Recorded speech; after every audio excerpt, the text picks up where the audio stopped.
Bonjour et bienvenue dans Décrypte, le podcast qui explore les dynamiques politiques, économiques et sociales avec une analyse objective et sans parti pris. Aujourd'hui, on va plonger au cœur d'une décision qui, en une seule nuit, a secoué la planète finance. La Réserve fédérale américaine, la fameuse Fed, a cédé aux pressions en baissant ses taux d'intérêt. C'est la première fois qu'ils font ça depuis près d'un an et l'onde de choc est considérable. Elle se propage bien au-delà des frontières américaines, touchant directement ou indirectement votre portefeuille, que vous soyez à Paris, à Washington ou à Dubaï. Il est temps de décortiquer les mécanismes et les enjeux de cette décision pour que vous compreniez ce qu'est en jeu. Alors, accrochez-vous. La Fed a tranché et la décision est tombée hier soir, le 17 septembre. Concrètement, le Conseil a annoncé une réduction de 25 points de base de son taux directeur. Ça peut paraître technique, mais c'est un vrai tournant. Ce mouvement, le premier depuis novembre dernier, ramène le taux des fonds fédéraux dans une fourchette comprise entre 4 et 4,25%. Et ce qui est intéressant, c'est que ce n'est pas une décision unanime. Le vote a été de 11 voix contre une. C'est bien la preuve que le débat en interne est loin d'être clos. Mais pourquoi cette baisse maintenant ? C'est ça la vraie question. La Fed a un double mandat, c'est leur règle d'or. Ils doivent à la fois viser le plein d'emploi et garantir la stabilité des prix, c'est-à-dire maîtriser l'inflation. Et en ce moment, ces deux objectifs sont en pleine contradiction. D'un côté, le marché du travail américain ralentit. La Fed a d'ailleurs bien insisté sur ce point dans son communiqué, parlant d'un ralentissement de l'activité économique et de gains d'emploi qui ont ralenti. On parle de seulement 29 000 créations d'emplois par mois sur les 3 derniers mois. C'est un chiffre bien en deçà de ce qu'il faudrait pour stabiliser le taux de chômage, qui est d'ailleurs remonté à 4,3% en août. Le président de la Fed, Jerome Powell, a même qualifié la demande de main-d'œuvre de « ramollie ». C'est un terme fort qui montre bien la préoccupation. Face à ça, certains économistes craignent une récession et estiment que la Fed devait agir. Mais de l'autre côté, et c'est là que ça se complique, l'inflation reste tenace. Le communiqué de la Fed le reconnaît aussi.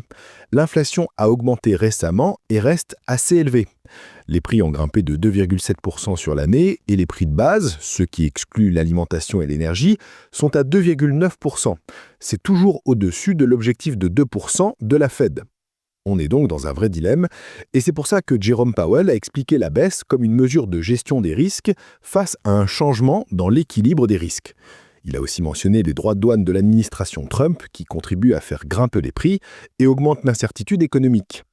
Alors on ne peut pas parler de cette décision sans aborder la dimension politique. Parce que, soyons clairs, cette baisse de taux s'inscrit dans un contexte de tension intense. Le président Donald Trump fait pression sur la Fed depuis des mois, il le dit publiquement, sur Twitter et à la télévision. Il veut des taux bas rapidement et fortement.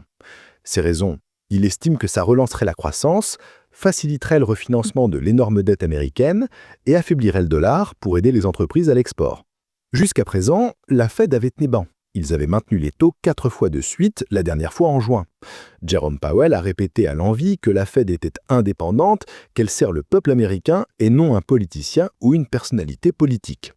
Mais du coup, cette baisse, même si elle se justifiait économiquement, sonne un peu comme une victoire pour Donald Trump. Et ça pose question. D'ailleurs, il y a eu un événement très symbolique juste avant le vote.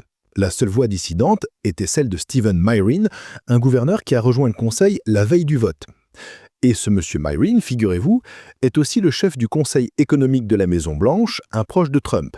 Il a voté contre, mais pas parce qu'il ne voulait pas de baisse. Au contraire, il en voulait une plus agressive de 50 points de base. Ça montre bien à quel point les liens entre la Maison-Blanche et la Fed sont de plus en plus étroits. Et puis, il y a le cas de Lisa Cook. C'est une économiste de la Fed que Donald Trump a tout bonnement virée, l'accusant d'avoir menti pour obtenir des prêts. Une accusation qu'elle nie et pour laquelle elle a porté plainte.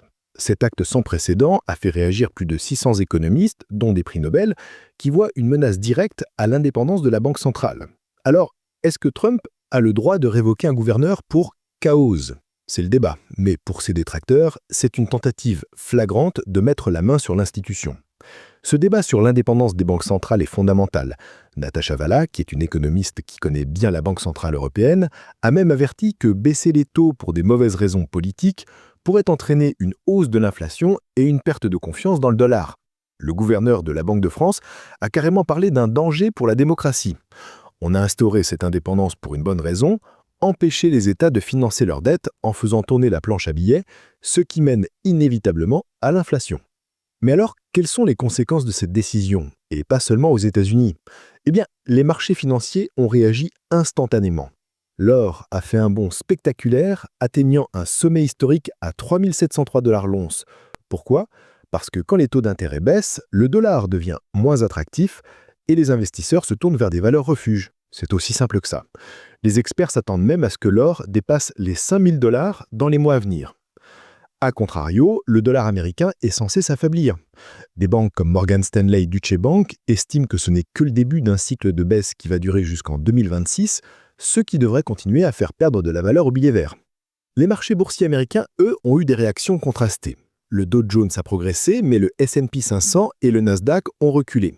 Les petites entreprises ont profité de l'annonce, alors que les géants de la tech comme Nvidia et Broadcom ont vu leurs actions baisser. Sur le marché obligataire, le rendement des bons du Trésor à 10 ans a reculé à 3,99%.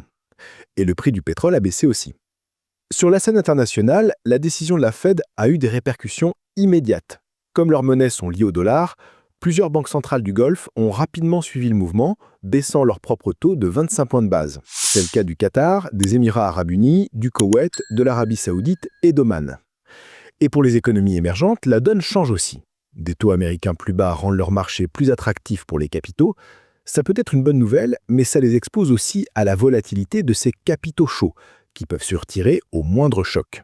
Prenez l'Égypte par exemple, sa livre pourrait se renforcer face au dollar, ce qui allégerait le fardeau de sa dette libellée en dollars.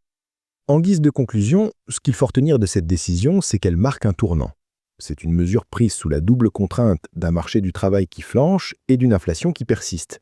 Mais au-delà de l'analyse économique pure, on ne peut pas ignorer les pressions politiques intenses du président Donald Trump. Le débat sur l'indépendance des banques centrales est plus que jamais actuel. Les marchés ont réagi, l'or a atteint des sommets, le dollar faiblit. Des banques centrales du monde entier, notamment dans le Golfe, ont suivi le mouvement. Les incertitudes demeurent. Le dot plot, qui montre les projections des membres de la Fed, laisse entrevoir d'autres baisses de taux d'ici la fin de l'année. Mais rien n'est garanti. Le délicat équilibre entre l'emploi et l'inflation, aggravé par les guerres commerciales et les tensions géopolitiques, rend l'horizon complexe. Cette décision nous rappelle que la Fed, cette institution gardienne de la stabilité, navigue dans les eaux agitées, scrutée non seulement par les analystes financiers, mais aussi par une opinion publique de plus en plus consciente de l'impact de ses choix. Finalement, cette histoire, ce n'est pas seulement celle d'une baisse de taux, c'est aussi celle de la place de la politique dans l'économie. Qu'est-ce que ça nous dit de la santé de nos démocraties et de nos institutions? La question est posée. On espère que ces clés de lecture vous permettront de mieux comprendre ce qui se passe sur la scène économique mondiale. Merci de nous avoir suivis. On se retrouve très vite pour un nouveau décryptage.